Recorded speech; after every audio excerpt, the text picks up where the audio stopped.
Santariškių pašonėje susidūrė pacientė į ligoninę vežęs greitosios pagalbos automobilis ir Audi.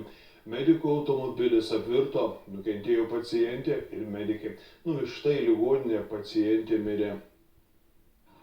Štai kokia avarija kiek po 21 valandos įvyko Geležinio Vilko ir Mokslininkų gatvių sankryžoje. Po smūgio medikų automobilis apvirto. Įvykus avarijai šviesoforai jau neveikia, greičiausiai todėl, kad per susidūrimą buvo kliudytas šviesoforas. Pirminiais duomenimis medikai važiavo degant raudonam šviesoforo signalui. Jie į ligoninę vežė infarktą patyrusią pacientę. Medikai važiavo su švyturėliais ir sirenomis. Į avarijos vietą iš karto atsiųsti ir gelbėtojai. Priskaustų žmonių nebuvo, gelbėtojams nieko vaduoti neprireikė. Tačiau per avariją nukentėjo 2 žmonės. Pirminiais duomenimis tai pacientas, taip pat ir medikė. Atvažiavo ir 3 medikų brigados. Viena išvežė į ligoninę sužalotą 66 metų pacientę. Kita sužeista 54 metų paramedikė.